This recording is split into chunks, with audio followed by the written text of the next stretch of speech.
Hi everyone, it's Shem. Here's another video. This time it's about my favorite subject, which is weight saving. In this video I'm going to show you how to save 9.5 kilograms of the Honda CRF250L and potentially Honda CRF250 Rally. If you cannot be bothered to watch it all, use the shortcuts in the video description below. That will allow you to jump to the section where I've pasted an Excel table, and that shows all the mods that I've done and how much weight saving they exactly give and how much each of the modes costs. So if you cannot be bothered, just jump to that section and you will know straight away.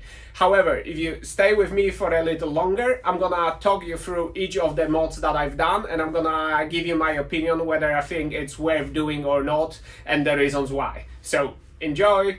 Right, we're going to start with 3 modes, but before I do that I just wanted to mention that each of these modes in isolation doesn't seem like a great saving. However, when you add it all up, it adds up to a pretty hefty amount, and saving nearly 10 kilograms of the bike that weighs just over 140 kilos, it's actually a pretty good result.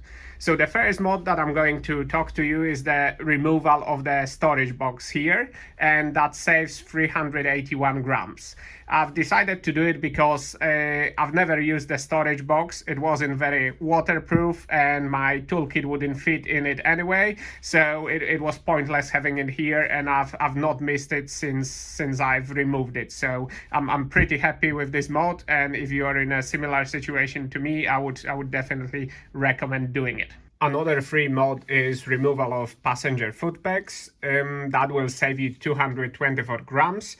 I decided to do it because I never carry pillions on the back of the bike. The bike is way too small to make it comfortable, so if I'm riding single, there's no point of me having these footpegs here, and it saves a little bit of weight. The only caveat here is that if there was an emergency and I had to carry someone on the back of the bike, that wouldn't be ideal, but that hasn't happened to me, and I'm hoping it never will. So far I've been okay not having these footpegs on the bike. And as a matter of fact, I use this mounting point to put a little bit of rope here, and this is my anchor for the soft luggage system that I use. So I'm pretty happy not having footpegs here. The next free mode is removal of the helmet lock over here. I never use helmet locks. I always carry my helmet with me, so I didn't see any reason for keeping it, and that saves 151 grams, and I'm pretty happy with it. The last of the 3 modes is removal of the seat strap. It only saves 47 grams, but sometimes depending on where I was sitting, it was bothering me, so I didn't see any harm in removing it and saving a little bit of weight, so pretty happy with it. Right, we're now moving on to mods that involve replacing the stock parts with lighter aftermarket parts. All of this will cost you money, and I've ordered this list in the cost per kilogram of saving. So we'll start with the mods that give you the most for your money, and then we'll move on to some that frankly are a little ridiculous, but depending on your budget, you can be the judge of that. First of these mods that gives you most for your money are these little indicators from Amazon. I think I've paid something like £14 for them, and they save you 528 grams versus stock indicators. They are flexible and they are LED indicators, which is a benefit too, because the stock indicators have incandescent bulbs in them, and they also look pretty cool. So overall, I'm pretty happy with that weight saving, and I haven't had any issues with this. The next mode is to replace your lead acid battery with a lithium-ion battery, which will sit just behind this cover, and that saves you 1,840 grams, which is a pretty good saving. However, the battery isn't cheap, so you pay, I think I've paid for mine something like 110 or 115 pounds.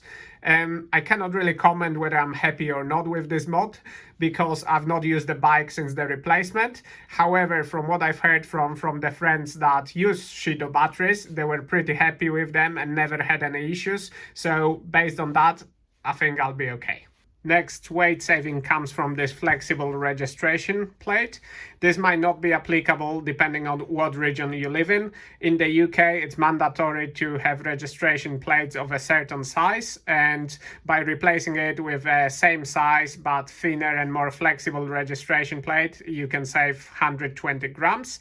But at the time when I did this mod, it was the weight saving wasn't the reason behind it. It was actually the flexibility. I wanted to make sure that when I crash, my registration plate doesn't crack. It just bends and then bends back into shape. So this was the main reason, but weight saving of 120 grams was a benefit, so it was worth mentioning it here.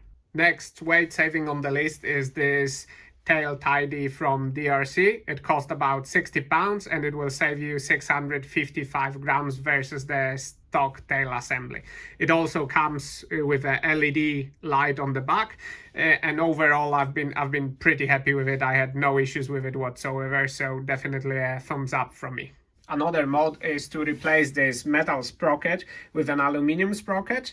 I've seen some sprockets from rental. I think 42 teeth sprocket should save you 425 grams. So when the time is right and I need to replace my drivetrain, I will definitely look at that, because that's a fair bit of weight saving, especially when we're talking about unsprung weight.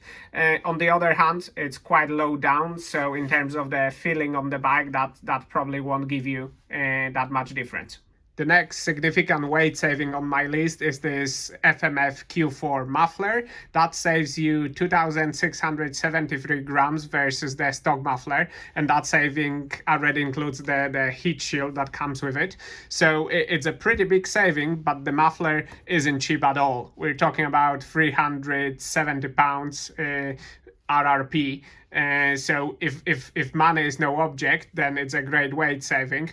But if you're on a budget, I would suggest looking for a second hand, or perhaps checking out mufflers from other brands which might give you equivalent weight saving. One thing that I would mention about it is that the noise of the muffler with the standard insert started wearing me down. Initially, I was pretty happy with it, but after a few months of riding, I would prefer the muffler to be quieter, and I have modified the baffle on the back to make it pretty much as quiet as the stock muffler. So if you're prepared to do that, or if you don't mind the noise, then I would definitely recommend that as a weight saving exercise. That is, if you don't mind spending money on it. Another great saving is this plastic tank here. That saves you 839 grams versus the stock metal tank.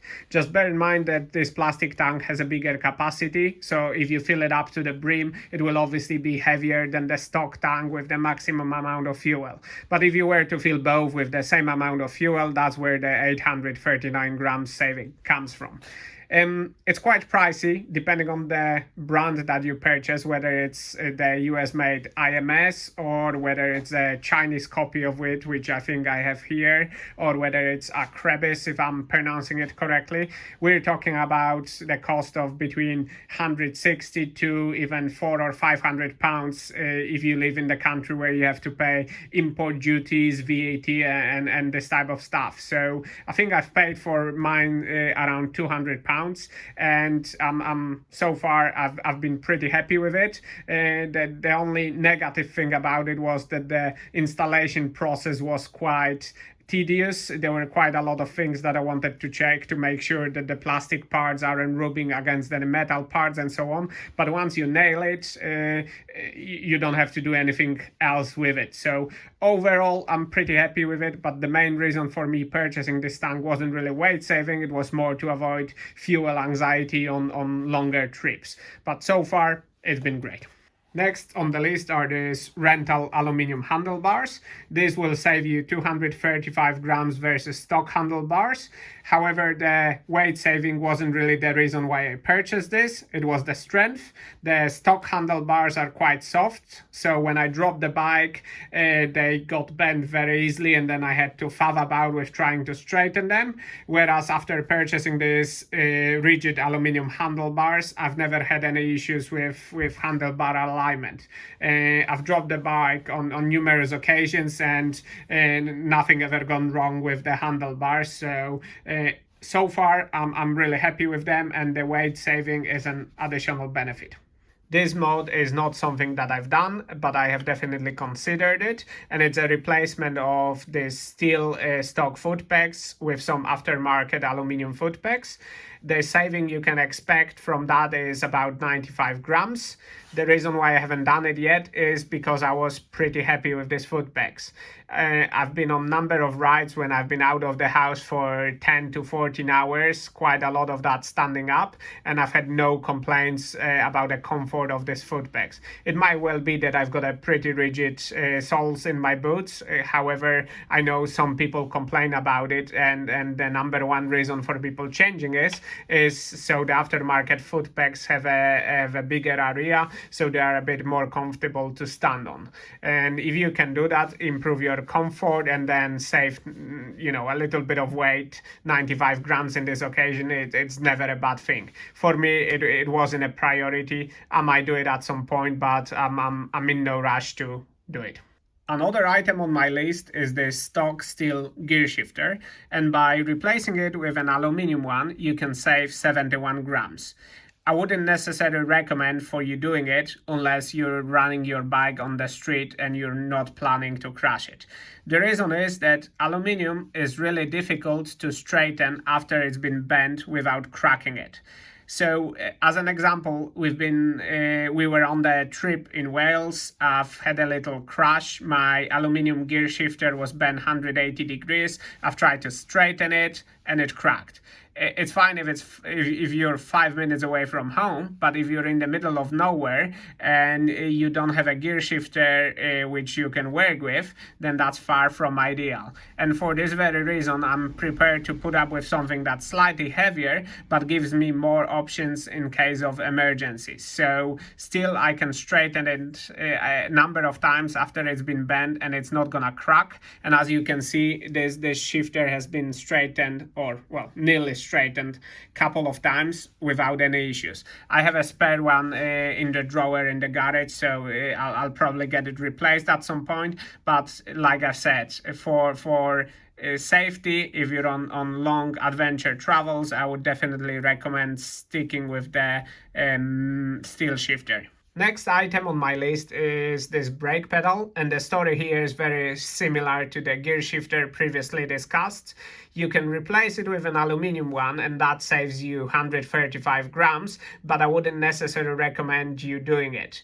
Unless you ride your bike on the street and you don't really crash much, that might be a good option for you. If you use your bike off-road and you try to push your limits, I would definitely not recommend this mod. And the reason for it is that aluminum is really difficult to straighten back after it's been bent without cracking it. And I've been in situations where I crashed, the brake pedal actually flipped 180 degrees, it was bent so bad, and I was able to straighten it because it was made from steel. If it was aluminum, I'm 95% sure that it would have cracked similarly as I've managed to crack the gear shifter. So for this very reason, if you're into adventure riding and you do trips where you're far away from home, it's better to have a slightly heavier brake pedal and have an extra option there in case of emergencies, rather than have an aluminum pedal which is lighter, but as soon as you try to straighten it, it will crack. So for me, this mod is not worth doing unless you're into street riding, but for off-road, let's stick to the steel brake pedal. This next mod is not something that I've done yet. It involves replacing the stock header with an FMF power bomb header. That should save you 608 grams, and the FMF power bomb header costs I think over £200 right now, so it's a quite pricey mod, but if money is no object, then I would definitely consider it. I might actually do it at some point in the future, but I'm in no rush to do it right now. Last but definitely not least is the replacement of the rear shock, and that will give you a weight saving of 449 grams.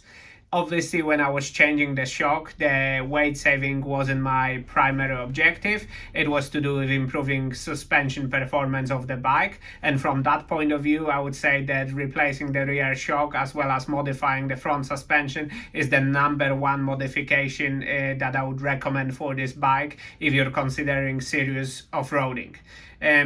Apart from that, obviously the weight saving is a benefit. So overall, although you're talking about 300 to 350 pounds for a replacement shock, it's definitely worth the money, especially from the point of improvement in suspension performance. And then additional benefit is the little bit of a weight saving that it also brings. So thumbs up from me. All right, we're done. As promised, here's the table that contains all the modifications that I've discussed in this video. And as you can hopefully see in the difference column, at the very bottom of it, you have a total. All of these modifications will give you a weight saving of nearly 9.5 kilograms, which is pretty good considering the weight of the bike. But bear in mind, this is not free. If you look at the RRP column, that adds up to around 1,500 pounds. So if you were to pay full price for all of these replacement items, it would cost you 1,500 pounds to provide this weight saving, which is quite a lot of money. And this is the reason why I don't necessarily recommend doing all of these modifications. As discussed in the individual sections, some modifications are worth doing more than others, and some I wouldn't do at all. Nonetheless, if man is no object and you fancy, stripping quite a lot of weight from your Honda CRF250L or CRF250 Rally, this list will definitely help you. If you are interested in doing some of these mods to your motorbike, I've actually recorded step-by-step video tutorials for quite a lot of these mods, so check out the playlist called How To on my channel, and that will give you a decent step-by-step guide of how to do them if you're unsure. Other than that, I wanted to mention that obviously 9.5 kilograms sounds like a great saving, but if you are similar to myself and you've also added some accessories to the bike, such as better skid plate, bark boosters, screen, and anything of this nature, you're actually adding extra weight.